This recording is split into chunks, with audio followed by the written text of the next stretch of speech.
The focus of this year's Excavation Safety Awareness Program is job site safety.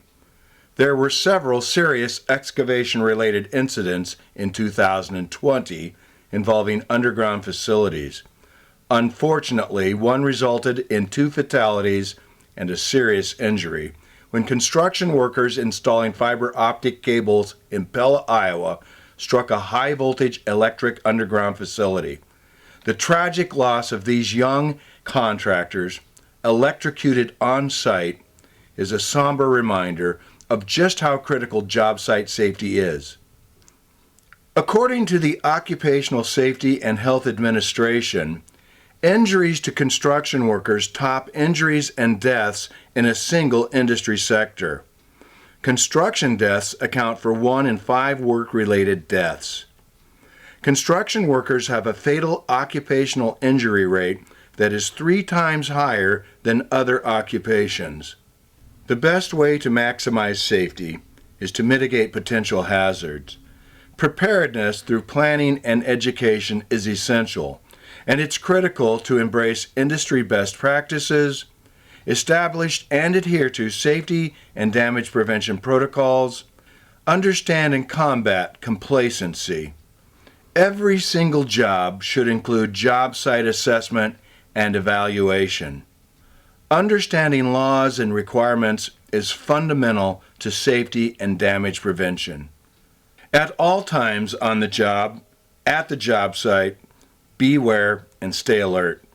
Understand the nature of underground facilities and respect what you're dealing with. Electricity. Literally, the significance of electricity to mankind cannot be overstated.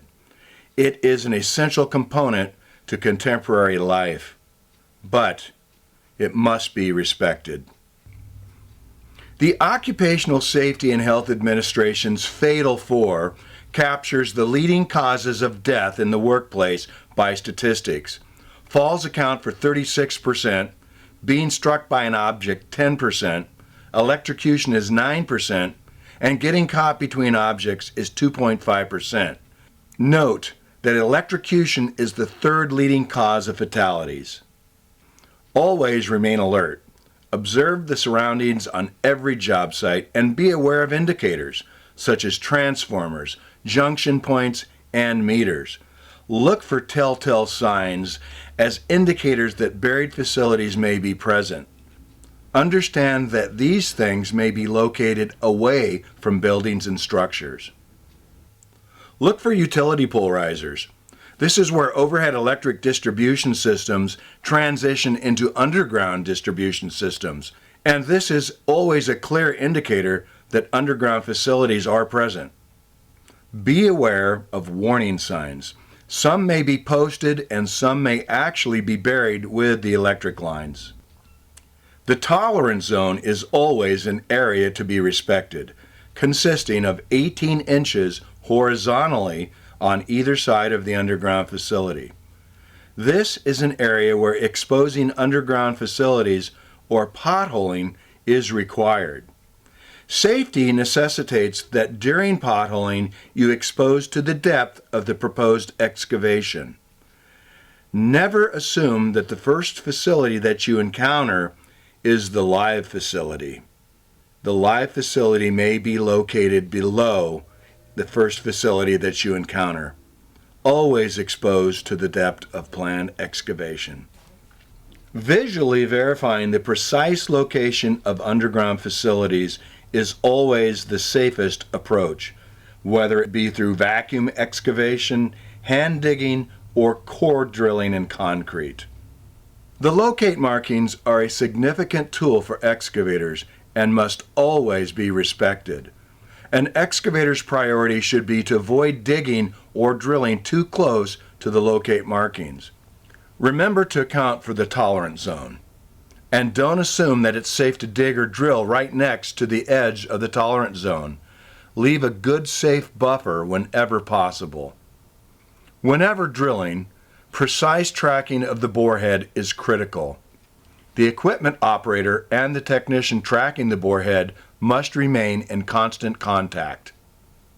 Iowa law requires excavators to preserve the markings at all times during an excavation and to establish suitable reference points in case the markings should be destroyed. Excavators need to understand that secondary electric facilities may be private. Don't assume everything has been located and marked at a job site.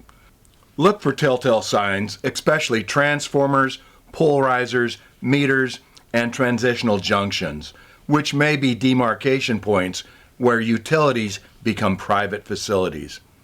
Private secondary lines are more typical on commercial sites. Using line of sight to gauge between a junction point at a building and a demarcation point can help as a general indicator what area needs to be potholed.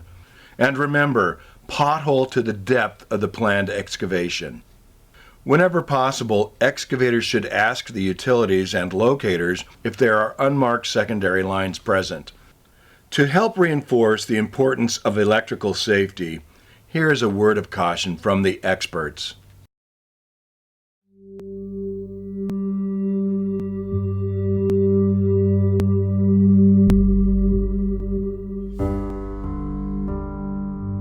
In the latest fatality, early August of 2020, over in Pella, there were 2 contractors fatally injured by getting into electrical service. And they were just there to put in fiber optic. They were there to do a job. The crew you see behind me is installing a new underground residential system. Voltages up to 7,000 volts, down to 120, 240 that goes into your house. This is typically a new installation. There's thousands of miles of this stuff in the ground. It's not uncommon for underground systems in Iowa to be energized at 13,000 volts. Transmission voltages in this area that feed our substations, 34,500 volts and 69,000 volts. That's what's actually going into our substation transformers. Now what's feeding those are larger feeder lines that come through the center of our territory, and that's 161,000 volts and 345,000 volts. Primary cable is buried at 42 inches. The secondary cable goes in at 24 inches at the time of construction. You can never trust those depths due to developers coming in afterwards and changing the grade.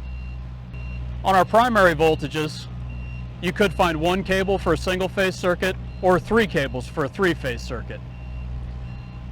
On a 3-phase circuit, you cannot trust that all 3 cables will be next to each other. There could be as much as a foot of separation between each cable. Your locate company should be able to help you determine how many cables are on that particular circuit. As you're digging around these buried facilities, I think complacency can be very dangerous. We all develop shortcuts. You need to develop good rules and follow them every time. The potential cost savings for any shortcut is greatly outweighed by the potential injury to their employees. One common misconception is that the line will trip if the underground facility is cut. That's not true.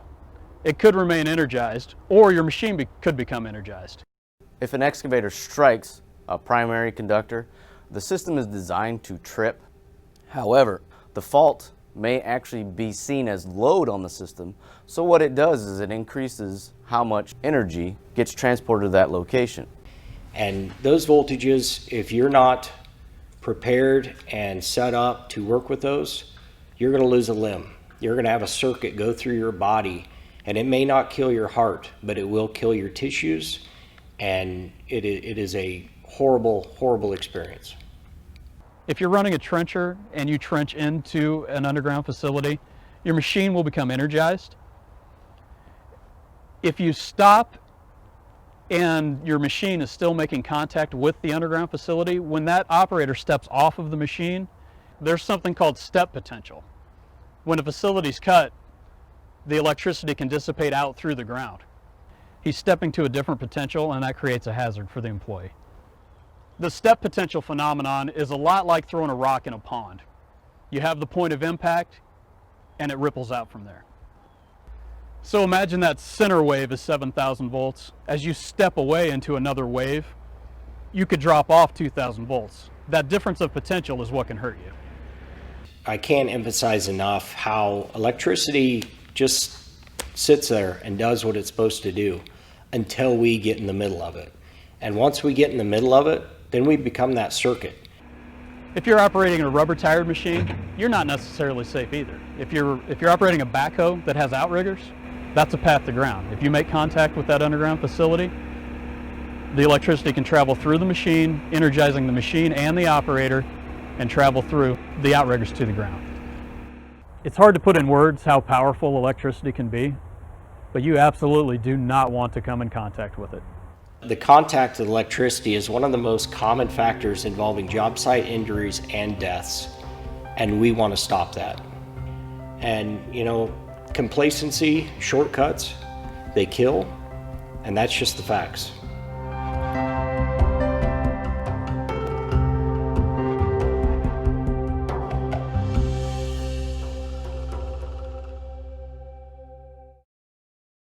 The good news is that electrical injuries and fatalities can be prevented.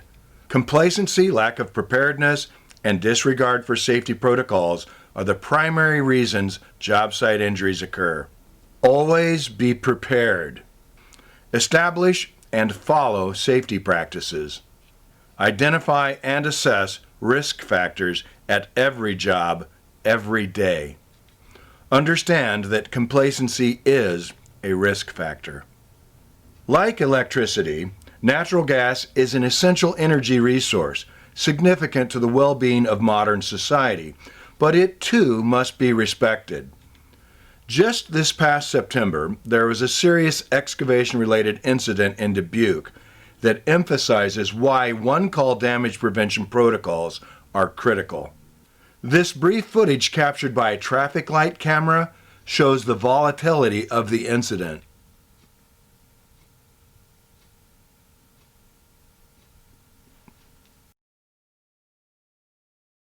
Natural gas is conveyed via thousands of miles of transmission, distribution, and service lines.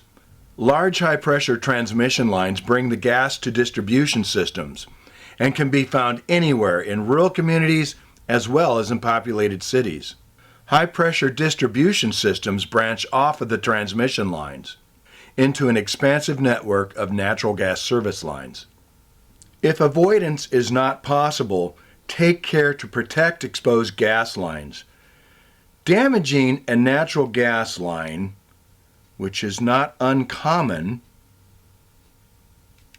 can result in a catastrophe, such as the Canton, Ohio excavation-related incident that left 1 dead with 12 injuries, or the Sun Prairie, Wisconsin excavation-related incident that resulted in a firefighter losing his life and dozens of others being injured, or the excavation-related incident in Kansas City that left 1 dead and 15 injured. Natural gas incidents are preventable. Eliminating human error through proper planning and by maintaining a high standard of safety protocols does make a difference. Damaging water or communications facilities can dramatically impact communities where you work and live. Water is the only utility service that is consumed and critical to sustaining life. Depressurization of a water distribution system and the resulting backflow can lead to contaminants being drawn into the system. Chloroform bacteria found in soil and in raw sewage can contaminate drinking water. Chloroform bacteria such as E. coli is known to cause health risks in humans. There is exponential expansion of the fiber optic infrastructure taking place. Damaging a fiber optic cable can result in far-ranging consequences. The significance of fiber optic communications to society is hard to overestimate. From the medical industry field to banking and financial industries, the emergency responders sectors, the vast cellular and data transmission network systems, business and industry, transportation, and more. Digging or drilling into a fiber cable can be a costly experience. The Iowa One Call system should be an important part of your safety plan. Before beginning any excavation, white line the proposed excavation area or provide precise details. Verify that your locate ticket has been completed through the ticket check system. Provide a notice of non-response if the locates have not been completed on time. It's best to refrain from digging until the locate markings can be completed, but by law, an excavation may begin once the 48-hour time period has elapsed. Always inspect the locate markings and pay attention to other indicators such as meters, transformers, pedestals, volts, risers, warning signs, etc. Establish reference points based on the original markings in case the markings are destroyed. Pothole in the tolerance zone to visually verify the facility location. During any excavation, establish reference points based on the original markings in case the markings are destroyed. Preserve the markings at all times and never dig without markings or adequate reference points. Respect the tolerance zone. Avoid digging too close to the edge of the tolerance zone. Pothole throughout the excavation when close to the tolerance zone. Always track the bore head at all times when drilling. Report all utility damages by contacting the affected utilities. Remember to always document mismarked facilities, non-responses, damages, etc. It's important to always verify the dig ticket status before excavating. Iowa One Call sends all excavators or users a status summary. This occurs at the end of the 48-hour period or sooner once all of the operators have responded. Excavators may also access all of their tickets, including ticket status summaries, which are electronically posted in real time through the ticket search system. All dig tickets contain a reference number. Use this number to search the ticket database. On the home page of the Iowa One Call website, click on the Search for a Ticket link. Then type in or paste the ticket number in the search field and click Search. Scroll down to the area where the contacted utilities are listed to check the status of each utility. You can click on the status history to see the time codes of when the status was recorded. The default status of all tickets is Not Yet Responded. Note that there may be preconditions to completing the locating and marking. Not marked inadequate information requires additional information and/or white lining. The locator must coordinate this with the excavator. Not marked no access means the locating and marking may be delayed, but the locator should take reasonable action to gain access. There is no statutory exception for this in the code, but excavators should still work with locators to expedite the process. Standby required, not marked, requires the excavator to meet the locator on site prior to or during the locating and marking. The locator must coordinate this with the excavator.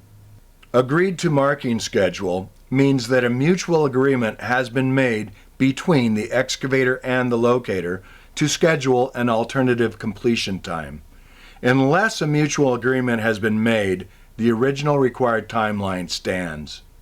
Additional status information is required of locators. Locators must provide the name of the excavator with who the agreement was made, the date when the agreement between the excavator and the locator was made, the new agreed to date and time for completing the locating, the telephone number or contact for the excavator with who the agreement was made, and the locator's credentials. Excavators must provide clear, precise information when describing the proposed area of excavation. This will help to mitigate locating delays. Excavators must be prepared to provide clear instructions. The best way is to be familiar with the proposed area of excavation.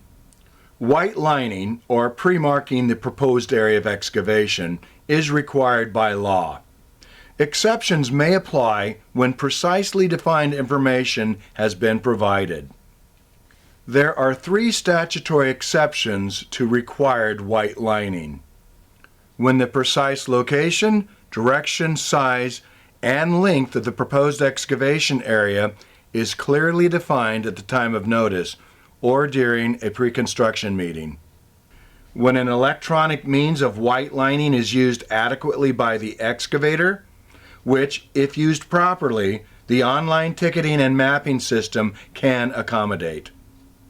When the act of physical pre-marking can be shown to be impractical, but alternative arrangements may be required and coordinated by the utility or locator. The most effective and efficient way to prepare and submit notices of proposed excavations is through the online ticketing system.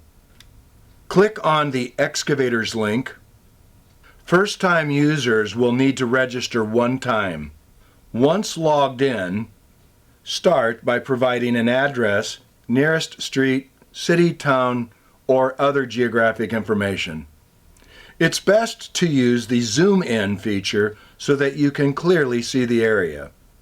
Next, users can select from a list of mapping tools that best meets the scope of work. For example, the Circle tool allows users to specify the radius of a proposed excavation in feet, as well as other descriptive information, resulting in a very precisely mapped area of proposed excavation. The Other Information field should always be used to supplement the mapping polygon.